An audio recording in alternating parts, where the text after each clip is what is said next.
आज हम राजा पृथु के बारे में बताएंगे। राजा ध्रुव के वन गमन के पश्चात उनके पुत्र उत्कल को राज सिंहासन पर बैठाया गया, लेकिन वे ज्ञानी एवं विरक्त पुरुष थे। अतः प्रजा ने उन्हें पागल समझकर राजगद्दी से हटा दिया और उनके छोटे भाई भ्रमिपुत्र वत्सर को राजगद्दी पर बैठाया। उन्होंने तथा उनके पुत्रों ने लंबी अवधि तक शासन किया। उनके ही वंश में एक राजा हुए अंग। उनके यहाँ वेन नाम का पुत्र हुआ। वेन की निर्दयता से दुखी होकर राजा अंग वन को चले गए।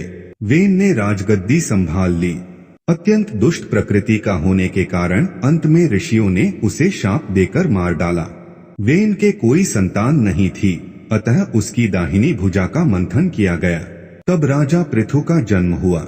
ये भी आपको जानना चाहिए कि ध्रुव के वंश में वेन जैसा क्रूर जीव क्यों पैदा हुआ, इसके पीछे क्या रहस्य है। अंग राजा ने अपनी प्रजा को सुखी रखा था। एक बार उन्होंने अश्वमेध यज्ञ किया था। उस समय देवताओं ने अपना भाग ग्रहण नहीं किया, क्योंकि अंग राजा के कोई संतान नहीं थी। मुनियों की कथानुसार अंग राजा ने उस यज्ञ को अधूरा छोड़कर पुत्र प्राप्ति के लिए दूसरा यज्ञ किया। आहुति देते समय यज्ञ में से एक दिव्य पुरुष प्रकट हुआ। उसने राजा को खीर से भरा एक पात्र दिया। राजा ने खीर का पात्र लेकर सूंघा, फिर अपनी पत्नी को दे दिया। पत्नी ने उस खीर को ग्रहण किया। समय आने पर उसके गर्भ से एक पुत्र हुआ, किंतु माता अधर्मी वंश की पुत्री थी, इसी कारण वह संतान अधर्मी हुई। इसी अंग राजा का पुत्र वेन था।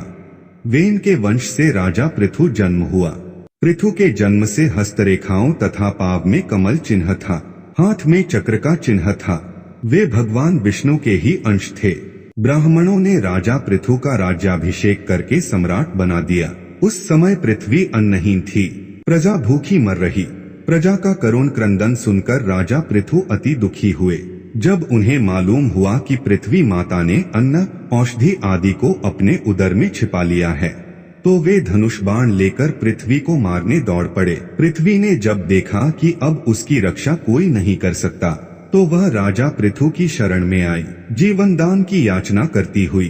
वह बोली, मुझे मारकर अपनी प्रजा को सिर्फ जल पर ही कैसे जीवित रख पाओगे।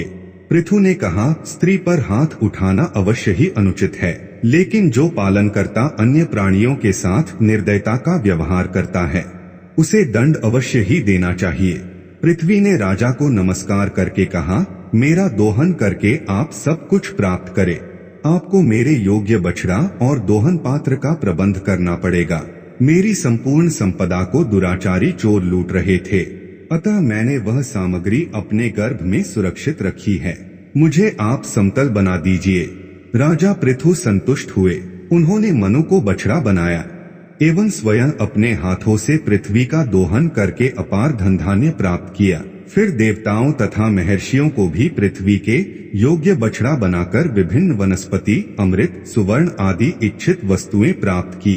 उन्होंने पृथ्वी को अपनी कन्या के रूप में स्वीकार किया। पृथ्वी को समतल बनाकर पृथु ने स्वयं पिता की भांति प्रजाजनों के कल्याण एवं पालन पोषण का कर्तव्य पूरा किया। राजा पृथु ने 100 अश्वमेघ यज्ञ किए। स्वयं भगवान विष्णु उन यज्ञों में आए, साथ ही सब देवता भी आए। पृथु के इस उत्कर्ष को देखकर इंद्र को ईर्ष्या हुई। उनको संदेह हुआ कि कहीं राजा पृथु इंद्रपुरी न प्राप्त कर ले। उन्होंने 100वें यज्ञ का घोड़ा चुरा लिया।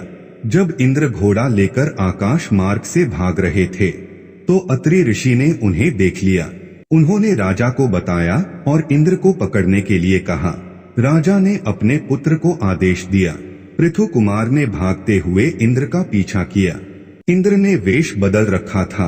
पृथु के पुत्र ने जब देखा कि भागने वाला जटाजूट एवं भस्म लगाए हुए है, तो उसे धार्मिक व्यक्ति समझकर बाण चलाना उपयुक्त न समझा। वह लौट आया। तब अत्रि मुनि ने उसे पुनः पकड़ने के लिए भेजा। फिर से पीछा करते पृथु कुमार को देखकर इंद्र घोड़े को वहीं छोड़कर अंतर्धान हो गए। पृथु कुमार अश्व को लेकर यज्ञशाला में आए। सभी ने उनके पराक्रम की स्तुति की। अश्व को पशुशाला में बांध दिया गया। इंद्र ने छिपकर पुनः अश्व को चुरा लिया। अत्रि ऋषि ने यह देखा तो पृथु कुमार को बताया। पृथु कुमार ने इंद्र को बाण का लक्ष्य बनाया तो इंद्र ने अश्व को छोड़ दिया और भाग गए। इंद्र के इस षड्यंत्र का पता पृथु को चला तो उन्हें बहुत क्रोध आया। ऋषियों ने राजा को शांत किया और कहा, आप व्रती है, यज्ञपशु के अतिरिक्त आप किसी का भी वध नहीं कर सकते, लेकिन हम मंत्र द्वारा इंद्र को ही हवन कुंड में भस्म किए देते हैं। यह कहकर ऋत्विजों ने मंत्र से इंद्र का आह्वान किया। वे आहुति डालना ही चाहते थे कि वहां ब्रह्मा प्रकट हुए। उन्होंने सबको रोक दिया। उन्होंने पृथु से कहा, तुम और इंद्र दोनों ही परमात्मा के अंश हो, तुम तो मोक्ष के अभिलाषी हो। इन यज्ञों की क्या आवश्यकता है? तुम्हारा यह 100वां यज्ञ संपूर्ण नहीं हुआ है, चिंता मत करो, यज्ञ को रोक दो। इंद्र के पाखंड से जो अधर्म उत्पन्न हो रहा है उसका नाश करो। भगवान विष्णु स्वयं इंद्र को साथ लेकर पृथु की यज्ञशाला में प्रकट हुए। उन्होंने पृथु से कहा, मैं तुम पर प्रसन्न हूँ। यज्ञ में विघ्न डालने वाले इंद्र को तुम क्षमा कर दो। राजा का धर्म प्रजा की रक्षा करना है। तुम तत्वज्ञानी हो, भगवत प्रेमी, शत्रु को भी संभाव से देखते हो। तुम मेरे परम भक्त हो, तुम्हारी जो इच्छा हो वह मांग लो।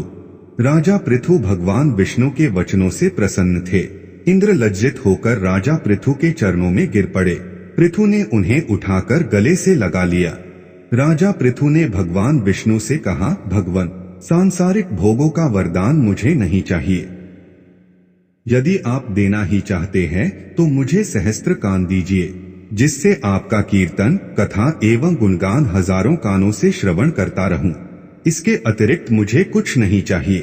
भगवान विष्णु ने कहा, राजन, तुम्हारी अविचल भक्ति से मैं अभिभूत हूँ, तुम धर्म से प्रजा का पालन करो। यह कहकर भगवान विष्णु अंतर्धान हो गए। राजा पृथु की अवस्था जब ढलने लगी तो उन्होंने अपने पुत्र को राज्य का भार सौंपकर पत्नी अर्ची के साथ वानप्रस्थ आश्रम में प्रवेश किया। वे भगवान विष्णु की कठोर तपस्या करने लगे। अंत में तप के प्रभाव से भगवान में चित्त स्थिर करके उन्होंने देह त्याग कर दिया। उनकी पतिव्रता पत्नी महारानी अर्ची पति के साथ ही अग्नि में भस्म हो गई। दोनों परमधाम प्राप्त हुआ। दोस्तों, हमारी कहानी कैसी लगी कमेंट करके जरूर बताएं और हमारे चैनल को सब्सक्राइब जरूर करें और लाइक भी करें।